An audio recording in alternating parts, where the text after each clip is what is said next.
Welcome everyone to this session of PD in your PJs. Thanks for taking time out of your busy schedule to join us here.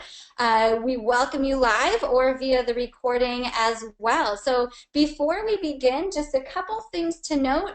You should hear us talking now, and you are able to type in questions in the question box during this presentation. We will focus on answering those at the end of the presentation because both of our guests here today have amazing slides and lots of student examples to get through.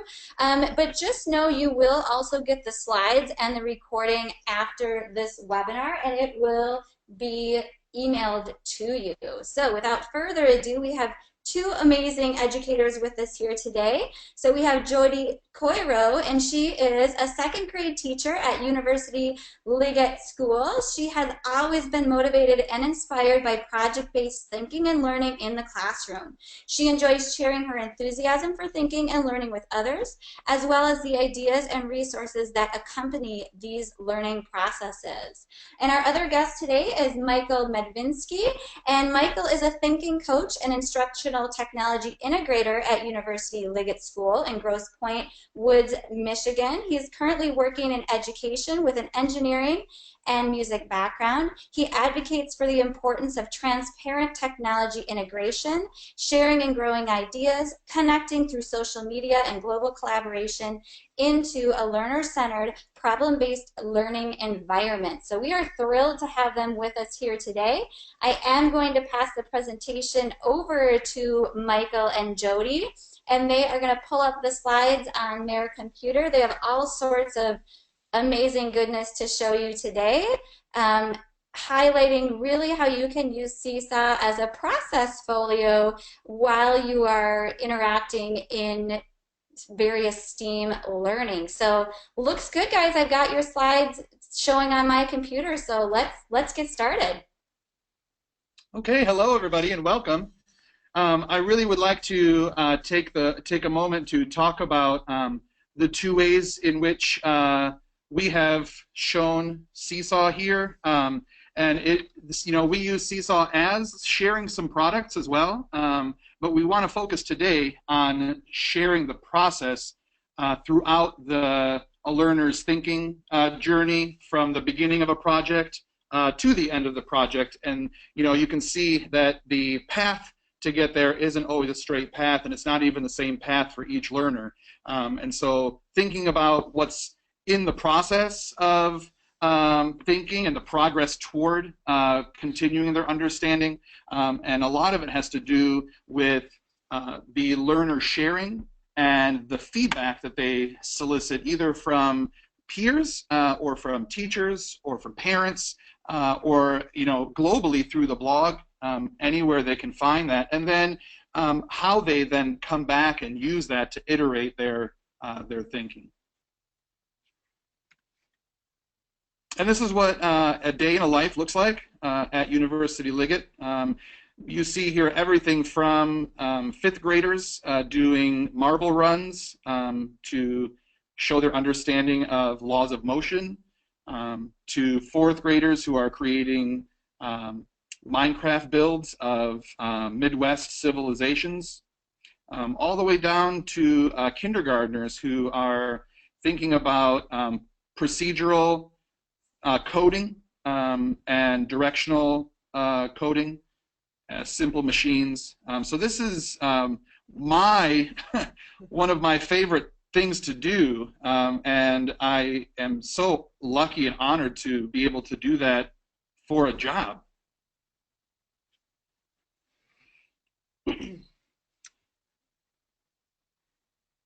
I think that our students are the fortunate ones, Mike, getting to come to school and interact with this thinking process, with all these thinking processes on a regular basis.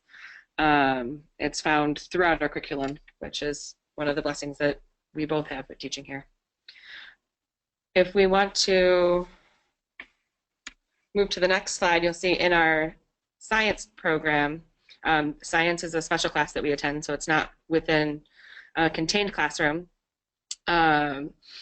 This is the first time second graders were asked to participate in the engineering design process within their science class. And our wonderful science teacher had asked them to brainstorm a design and make a plan for a sink and float, a boat that would float that would hold 10 pennies. So they had to brainstorm their design and make a grocery list for the materials that they would need to allow their boat to float and to hold 10 pennies. After they were able to build and test their boat, they were allowed to take their own feedback and their peer feedback and do a redesign where they could order alternate materials from their grocery lists to try again. And this is one of my second graders, and we'll show you her video of her test, and also you can see her journaling that it's her favorite science project so far this year, and what she learned through this process. Hi, my name is Camilla, and this is my boat. Our challenge is to fit how many pennies. Make a boat float and put a lot of weight on it. And this is my design. Let's put it in the water. No, let's see. Look, now we are going to put the pennies on. 1, 2, 3, 4.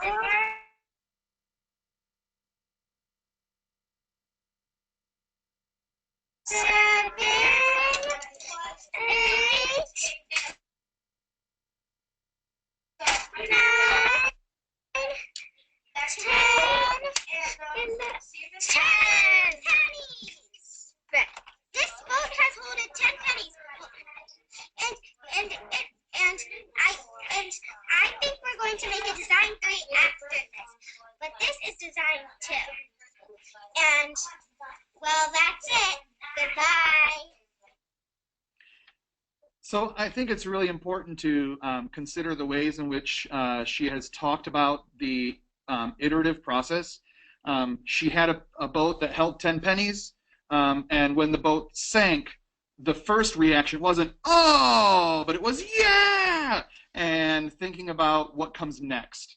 And these are the kinds of mindsets when you think about STEAM or STEM or STREAM. You can put many different acronyms in there, but what really is important is the way in which learners are considering their learning process. And she was quite excited about iterating her boat again. And so the independence of the learning too, and Seesaw does such a nice job of creating an interface that that is a less restrictive path to success. So through capturing a video, the technology doesn't stand in the way of sharing your thinking. And in the journal, that they not only have the analog journal that they write in the class, but also is putting a digital layer on it.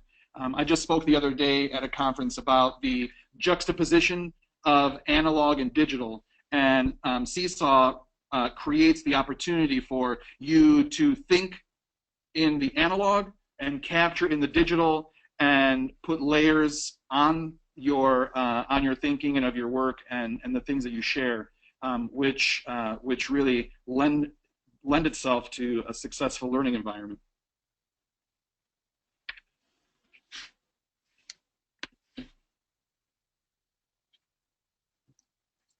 So one thing I want to say is our science teacher, Christy Jones, she was one of the early adopters in our building using Seesaw.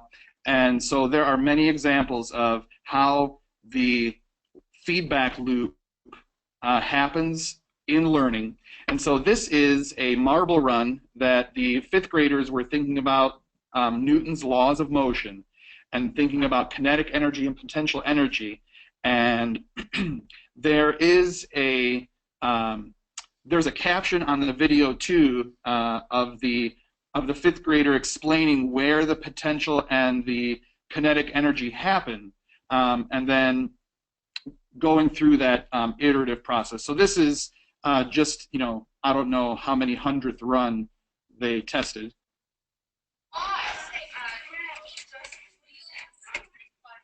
It worked? Yeah.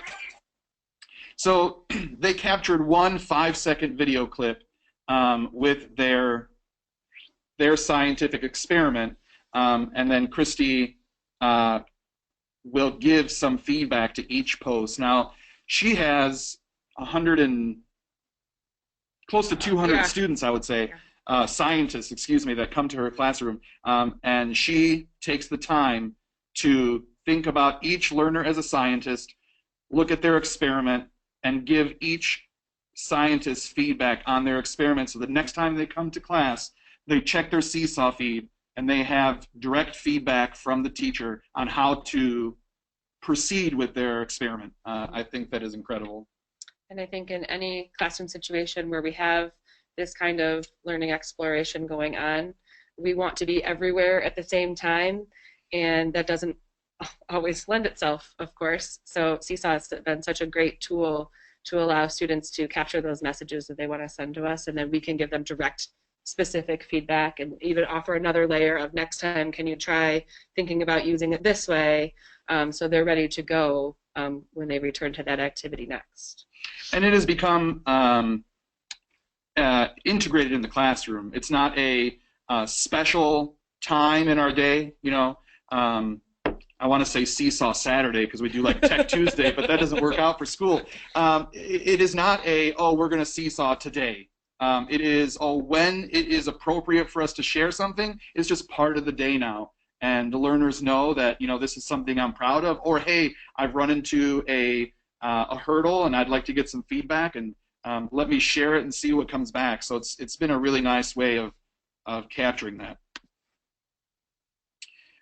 So something new that we've started this year is Minecraft with our 4th graders. And this is a screencast of one of the biomes that a 4th grader has constructed for his social studies unit. So this was my first time helping the 4th graders go from a app where they had to capture video and sound. So we did a screencast, and then it was really interesting in the ways that the workflow went from Screencastify to Google Drive to a link that they shared on Seesaw. And because of their prior experience doing this in other classes, sharing some digital media that they create in art and science and in Spanish, they already knew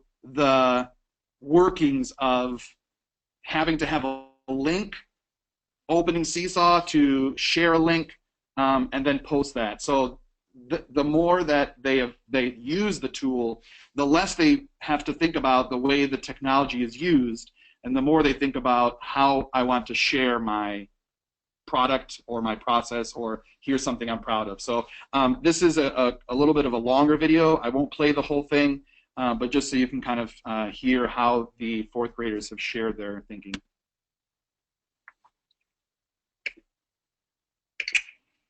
Hi, it's Ari Medvinsky, and I'm going to be sharing with you today my glacier. But first, I would like to tell you a little something about what we've been doing in Minecraft EDU this year. So this year, we've decided that in our social studies, we're going to be doing Minecraft EDU. So we decided to do biomes because that's what we were doing in social studies. So we're creating landforms. So we created teams, and so each team created a biome or a landform. So a volcano team, a mountain team, a savanna team, and back here is our sea level team. But what I want to be sharing with you today is my team. And that team is the glacier team. So you can see that he's not proud of that at all.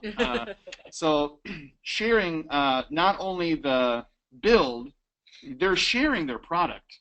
This is their final assessment, formative assessment of their biome and landform project, but they're sharing the product along with the process. And I think that when you share the ways you do things, not only do you begin to understand them better, but then your peers get to know you as a thinker, and your teacher gets to know you as a thinker and a learner. And that kind of helps shape the rest of our time together.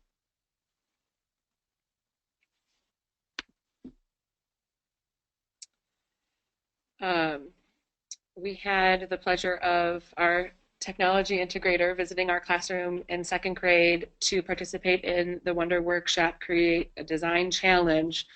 Our second graders started working with Dash last year as first graders, so this was their second year learning to code and operate Dash in different ways, and they were really excited to participate in the design challenge to try to come up with a new accessory for Dash. And Mike shared with them the accessories that have been created already, and we talked about different ideas that they could have for inspiration, but that they had to include the details with the drawing tools and the voice recording to be able to share. You can see that this student chose to use the labels as well that are available in Seesaw now, which we have been jumping for joy over.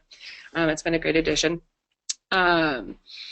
They had to make their plan, brainstorm, they drew out their ideas, and they learned how to copy and edit in second grade. That was the first time that they had used the copy and edit tool, and one of the first times they used the label tool. We use it during our word work as well occasionally, but they were all very excited to share their ideas. You can see Violet's idea here, a food carrier, and she's giving you the detail that the arms can go up the stairs and bring trays of food to people. I think that the ability to share those details is a skill that second graders are learning at this time, and this was a great way to practice that.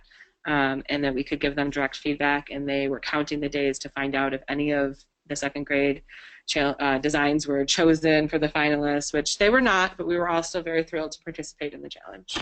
You know, these kind of design challenges, one, you can see the many different layers that you can add to a Seesaw post. So not only are they drawing their design on a product that the teacher has put in to copy and edit, so they're all starting with the same starting point.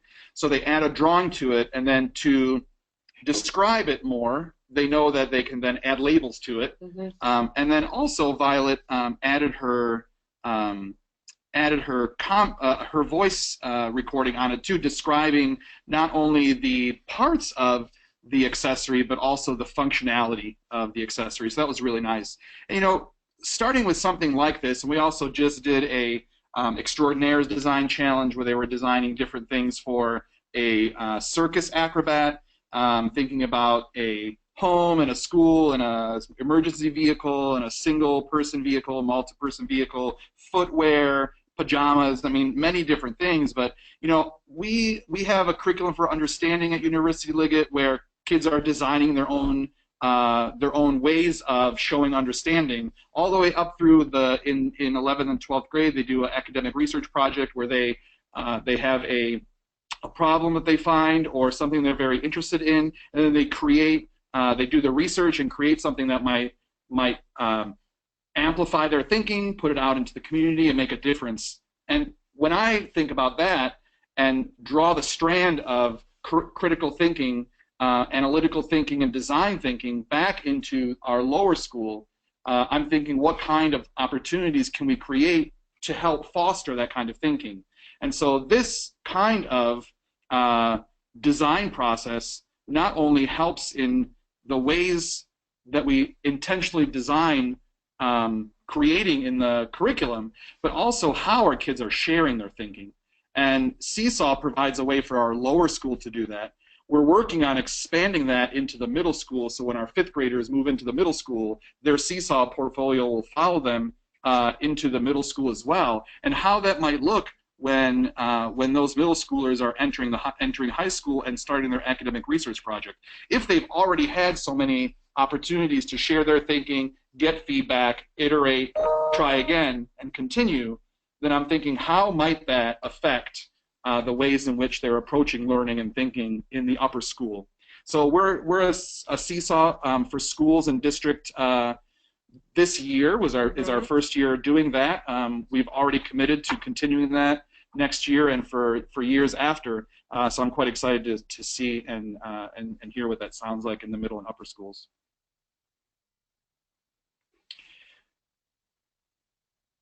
Kindergartners are amazing. I love working with minds that aren't restricted by some boundaries that may have been put up already. Their ideas are so big and limitless, and so thinking about how they can then take this really big idea and capture it into something that they can present. So we started working with simple machines, thinking about inclined and declined planes. Did a lot of experimenting with ramps and cars and sliding stuffed animals down some wooden blocks and planks and things. And so here is a kindergarten learner who has used the video tool to share her thinking about marble runs. I put this way so it would attach, and I put this here so it would stick together. And I made up with the idea to pull this cup down here so the marble can go through it to go down to the cup. Can you show us?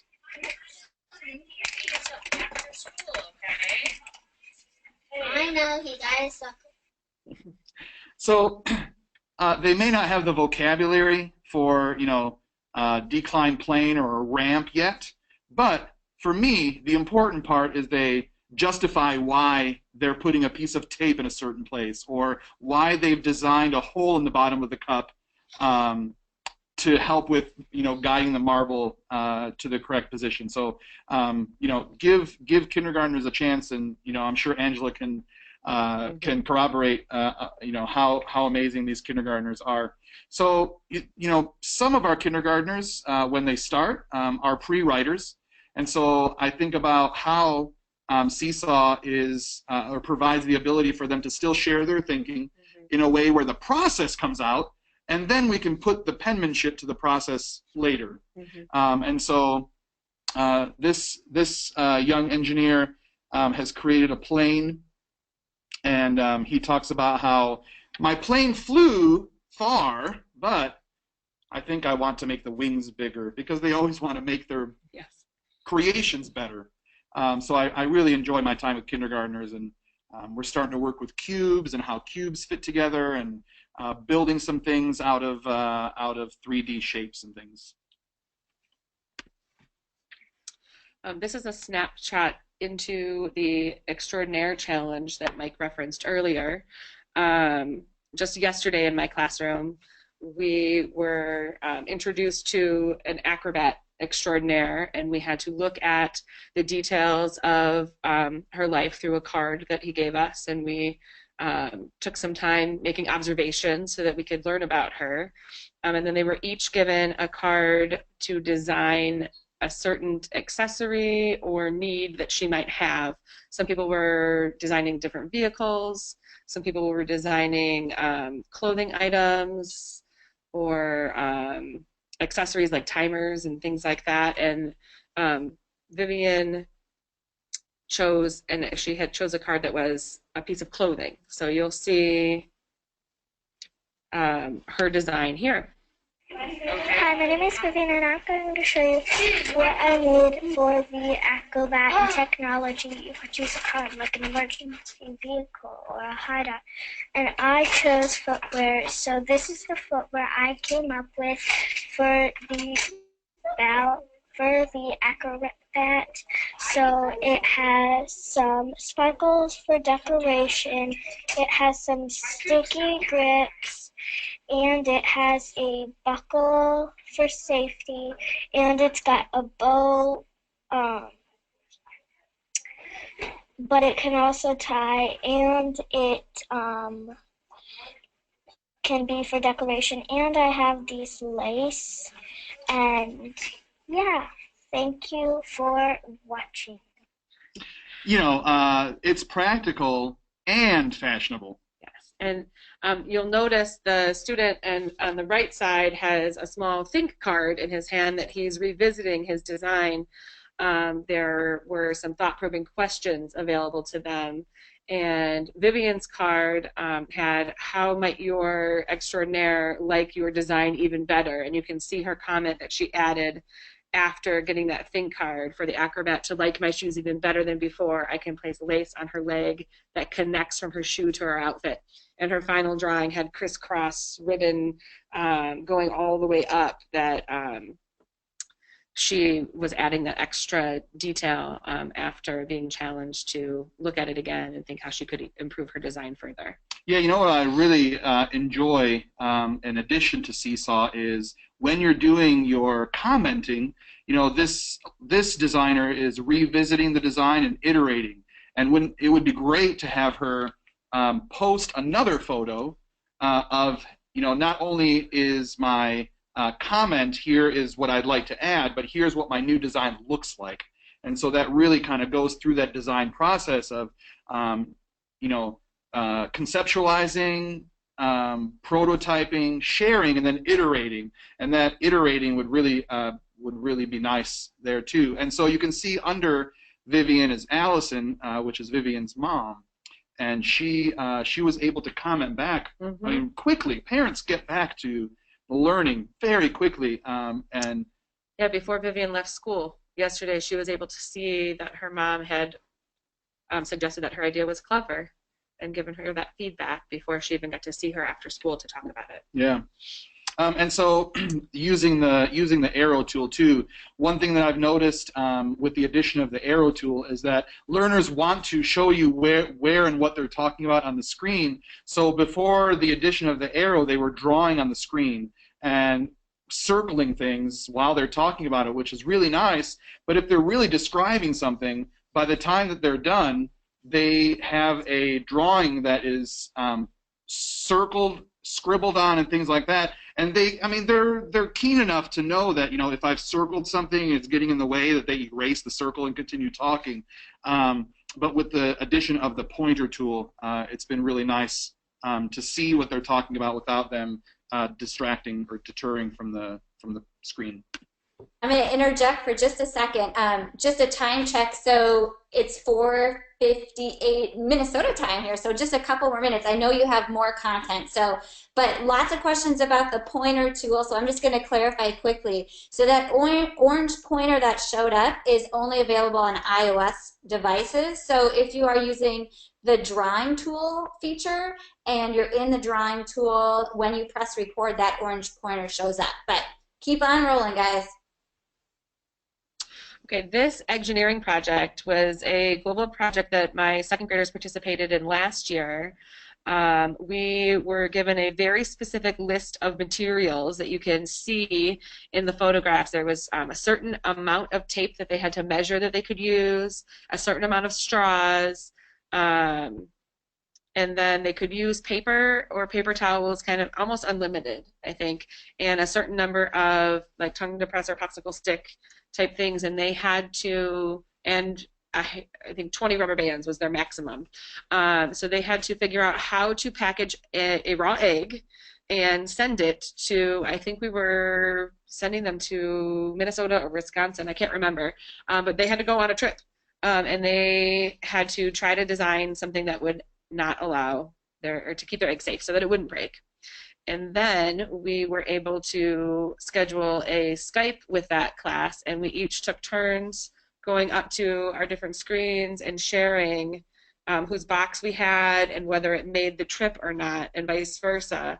And Seesaw was a great tool for us last year being able to document the design and building process of creating their package, and then to reflect whether their design worked or not. And some of them did, and some of them did not. And I highly recommend this engineering process, but open your packages soon. We did have a couple that didn't make the trip and sat on the shelf a little too long, so be prepared. Yeah, if you're interested, Chrissy Van Estdale, she is fantastic. She's like the aunt of the maker movement. You know, Seymour Papert is the father of the maker movement. She's like the aunt. She's amazing. Check her out at Chrissy Van Estdale, and then you can see the blog spot to see more information on it. It was a great project, and the kids really liked it. This is currently going on in my classroom right now. We have been studying the polar habitats, and we decided to take the information that we're learning about our Arctic animals and the biome there, all the different elements that it has with flora and fauna and the animals there, and make a stop motion video. The students have been doing research for a while, and they're in the planning stage right now, and you can see they're brainstorming ideas with their research, making designs, creating. They shared this share and get feedback. They shared their initial design on Seesaw last Thursday and came to school yesterday and began continuing based on the feedback that they were receiving what might come next in the process. And the amount of work that they've done in the last 2 days, they're ready to start filming tomorrow. They were really excited before school ended today to share the progress that they've made, and we're going to hop over and see one group went from having their storyboard written and a few things put together to here they are now. Hi, my name is Theo. Hi, my name is Trey. Hi, my name is Macy. And my name is Isabella. And this is our stop motion movie.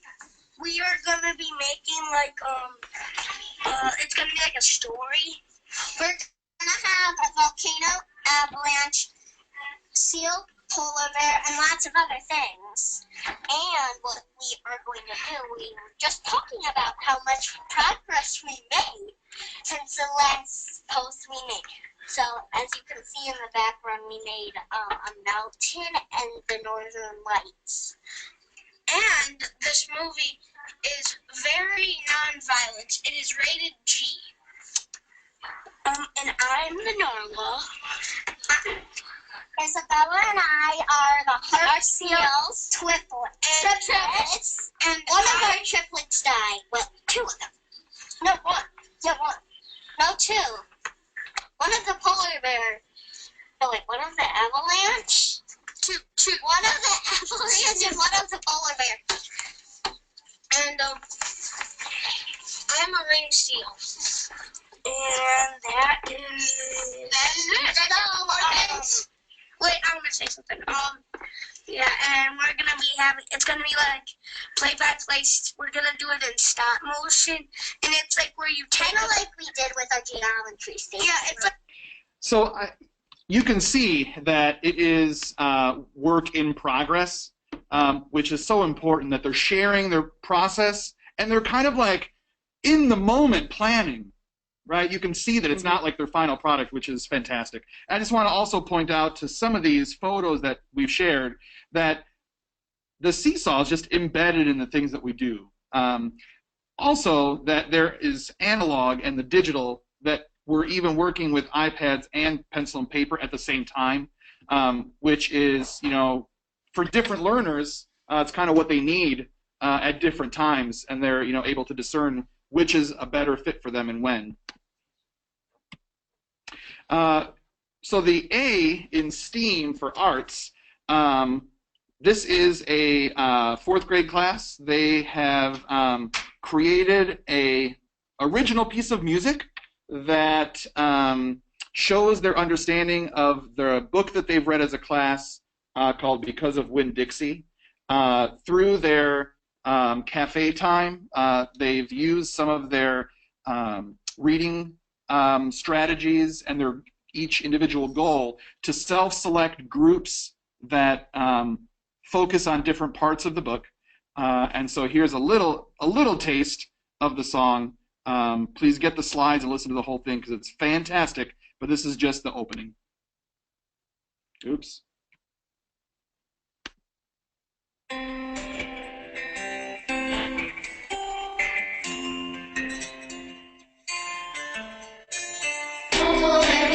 She started out alone.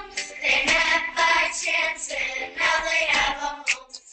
Naomi was a blessing, but the dog was a blessing. Now the town is happy, all because of Winn-Dixie.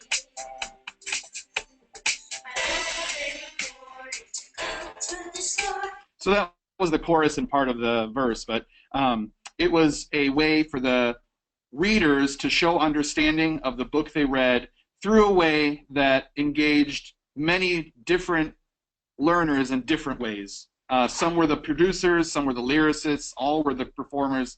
And so you do not have to go from GarageBand to Google Drive to Seesaw. You can export right from GarageBand to Seesaw, but the teacher wanted them to have a copy of that file in their Google Drive as well as send it home in Seesaw. So that's two ways that you can do it. All right, and just a couple more. I know you have a couple more things to show, but we probably have about 3 more minutes to finish up. You guys are doing awesome. That's perfect. Okay, thank you. You can see here, actually, my students today in that little voice recording that we listened to referenced the stop motion geometry. My teaching partner and I took a couple regular geometry lessons that we do with second graders that have always been tricky, and with the use of stop motion, it completely changed how they understand these concepts. And you can see the reflection, rotation, and translation here has always been abstract for many of my 7- and 8-year-olds.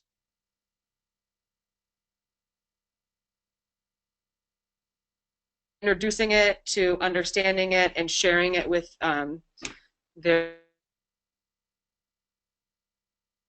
audience, whoever is, their Seesaw audience, was remarkable, and the amount of feedback that they got from their parents. They were really impressed that they knew how to do those things. And the next screen is the next geometry lesson with congruence, and you can see using a favorite tool of Lego to build a congruent object right next to the other. And if you look very closely on the right, when the stop motion comes in, the Legos were actually placed in the wrong place, and you can see the change in thinking because they went back to where they needed to be. You have to look carefully, but it's there. Instead of starting over, it is, hey, here's what I was thinking, and then here's what I'm thinking now, and they got to the place where they needed to be. Any questions? Yeah. Oh my goodness. So I think we have time for one question, and we have their Twitter handles there too, so you can reach out to Jodi and Michael as well.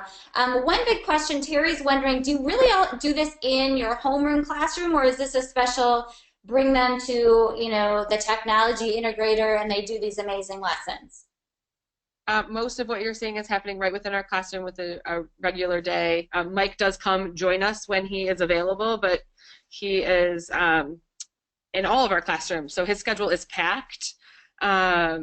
We're fortunate when it's our turn to have him come visit and work with us, but most of what you're seeing happens throughout the regular school day. Yeah, 2 years ago when I was hired at University of Liggett, they closed the computer lab. So there's actually nowhere to take the kids to quote-unquote learn technology. So I co-plan with teachers, and then I co-teach during those times to ensure transparent integration. Wow. Well, you guys, I think people would love to hang out with you for an additional hour if possible, but we're going to jump off here in a second and start our next webinar. But Michael and Jodi, incredible presentation. I just want to remind folks that they are going to get the recording and slides as well, and I know that both of these guests today would love to answer your questions via Twitter as well if you have additional questions for them. So thanks for coming today, everyone. And before we go, just note when we close the webinar here, you will get a survey. Please take the time to fill out that survey. I actually pick someone to get a Seesaw tee from the survey responses after this webinar. So check that out. We love to hear your feedback and love to hear ideas of what you're hoping for in next webinars. So Michael and Jodi, thanks for sharing your awesome ideas with our teacher community.